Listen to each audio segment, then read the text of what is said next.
The cell phone buzzed sharply atop the polished walnut desk, vibrating beside a stack of neatly signed contracts.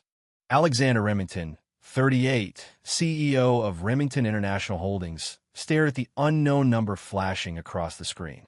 Normally, such calls would go unanswered, filtered out by layers of executive assistants. But today, perhaps due to the monotony of boardroom victories or the haunting silence of his high-rise office, he picked up. Alexander Remington speaking. "Dad? Is that you?" The voice was small, shaky, a child's, and something in it sliced through his guarded composure like a blade. "Can you come pick me up from school?" The teacher said Mom's in the hospital. Alexander's breath caught. A father? He wasn't a father. He had no children, but his grip tightened on the phone. "Who is this?" "It's me. Diego. I'm 6 years old. Miss Oliveira helped me call. Mom didn't show up today, and she's real sick." The name echoed in his brain like a distant melody. Louisa. Paris. 6 years ago. The whispered conversations about art.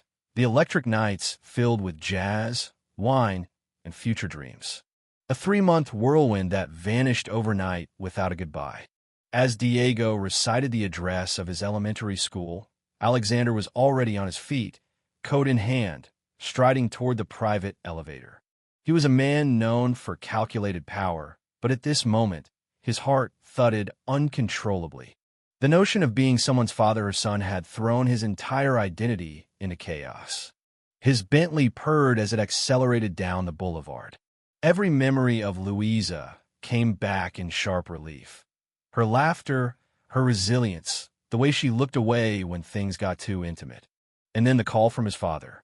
"It's time to let go of that distraction, Alexander. She'll only drag the family name through the mud." He remembered the bitterness in Richard Remington's tone, the veiled threats, the cold finality. The school soon appeared cheerful, colorful, and completely at odds with the storm inside him. A little boy sat alone on a red bench, legs swinging above the ground, a Spider-Man backpack beside him. Diego. Next to him stood a woman, presumably Miss Oliveira, who offered a cautious smile as Alexander approached. The boy looked up, and it was like peering into a mirror of his own childhood, same dark brown eyes, same sharp cheekbones. But with one glaring distinction. Diego's skin was the color of mocha. "Dad!" Alexander knelt, throat tight. "Hi, Diego." The boy hesitated, then threw his arms around Alexander's neck. And something inside the billionaire cracked wide open. Miss Oliveira stepped in, her voice gentle but urgent. Louisa had collapsed that morning. Before passing out, she instructed her neighbor to find a card marked Remington in a small wooden box. She said, "He's Diego's father. The boy insisted on calling you himself." Diego chattered the whole drive to the hospital. About cartoons, his friends, how his mom made the best pancakes. Alexander listened, stunned at the life he had missed. The hospital loomed ahead. Inside, a doctor approached. "Mr. Remington? I am Dr. Klein. Louisa's in the ICU. Advanced leukemia. Stable but critical." Alexander's world turned on its axis. "She refused treatment for nearly a year," the doctor added. "Now she needs a bone marrow transplant. Her best shot is a first-degree relative." Alexander didn't hesitate. "Test me. And him. Whatever it takes." But there was a catch. Legally, he wasn't listed as Diego's father. Consent was needed. Paternity had to be proven. Within an hour, Juliet Ames, Alexander's top attorney, had arrived. In her trademark steel gray suit, she arranged a court-ordered DNA test and began proceedings for emergency paternal recognition. The results left no doubt. That night, Alexander visited Louisa in her hospital room. Machines beeped steadily around her frail form. She looked impossibly small beneath the crisp white sheets. A nurse handed him an envelope from Louisa's bedside drawer. Inside, a letter in her careful script. "Your father offered me money to disappear. Said our son would be an embarrassment. Your mother said he'd be a stain on your name. I chose silence, but never regret. Only fear." Rage pulsed beneath Alexander's skin. Every stolen year, Every question stemmed from the Remington name and its obsession with control. He swore that would end.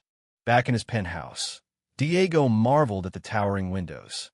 "Is this where you live, Dad?" "Yes," Alexander replied, a strange warmth blooming in his chest. "But it's going to be different now. More colorful." The phone rang. His father. "So it's true. You're claiming him." Alexander's jaw clenched. "He's my son. He's—" "Say it," Alexander challenged. "A black boy? A boy you try to erase?" "Finish your sentence, father." There was silence. "There's a board meeting tomorrow. Then I'll see you there." That night, Alexander called Juliet, Marcus Hale, his CFO, and investigative journalist Naomi Beckett. The next morning, Diego's transplant was a success. While he rested, Alexander met Marcus in the hospital cafeteria. The CFO handed over a file labeled Confidential, RR. Inside, undeniable proof, surveillance records, intercepted letters, recorded bribes. Louise's every effort to reach Alexander had been deliberately crushed. Later that week, in the grand boardroom of Remington International, Alexander arrived flanked by Juliet, Marcus, and Naomi. His father and mother sat at the head of the table, regal and cold. "This is a private meeting," Richard said. "I called it. And my guests stay." Slide by slide, Alexander laid bare their sins: financial transfers, intercepted communication, racist memos. Victoria snapped. "That woman and her child are not our kind." Alexander stared her down. "You mean not white?" The final slide was a photo of Louisa in her hospital bed. Then came the proposal. 30% of company profits allocated to social justice initiatives, scholarships, and a new Remington Foundation. "Absurd," Richard shouted. "Already approved." Marcus interjected, flashing signed shareholder support. Juliet distributed the final document. Richard and Victoria's immediate resignation. "You destroy your own family," Victoria gasped. "No," Alexander whispered. "You did that already." By evening, Alexander stood outside the boardroom, watching his parents exit in shame. Weeks passed. Louisa regained strength. Miguel grew bolder. Then came the press conference. Flanked by Louisa and Diego, Alexander stepped into the spotlight. "This is our story," he began, "and our future." The Remington Foundation would be more than reparation. It would be transformation. Diego, when asked by Naomi how it felt to find his father, answered with childlike clarity. "Like putting the last piece in a puzzle. Now I know where I belong." Months later, Richard reached out. A cautious meeting in a quiet park. He met his grandson. Victoria wept silently. "No apologies." But a beginning. A year after the call, the Remington Foundation headquarters opened. A plaque read, "In honor of truth, love, and the boy who changed everything." In the garden, Alexander helped Diego ride a bike while Louisa watched, hand over heart. They were more than a family. They were proof that justice wasn't just about punishment. It was about rewriting the future from a place of love. And from that day forward, every decision Alexander made reflected not the coldness of the Remingtons of old, but the fire lit by a trembling little voice that once asked, "Dad, can you come pick me up?"